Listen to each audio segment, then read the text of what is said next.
आज 31 मे, राजमाता अहिल्याबाई होळकर यांची जयंती. सर्वांना शुभेच्छा. छत्रपती शिवाजी महाराज यांच्यानंतर जर आपल्या खरंच साम्राज्याचा आणि राज्याचा वारसा कोणी चालवला असेल भारतामध्ये, तर ते नाव म्हणजे राजमाता अहिल्याबाई होळकर.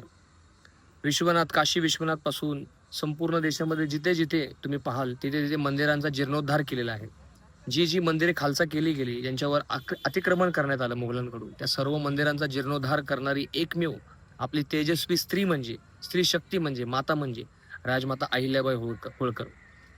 आजच्या ह्या मंगल प्रसंगी मी सर्वांना शुभेच्छा देतो आणि एवढंच सांगतो, की आज जिथे आपण स्त्री-पुरुष समानता, महिलांचे अधिकार, इव्हन आपल्या देशामध्ये एवढी मोठी राज्यघटना असूनही आपण ह्या समानतेसाठी झटतोय.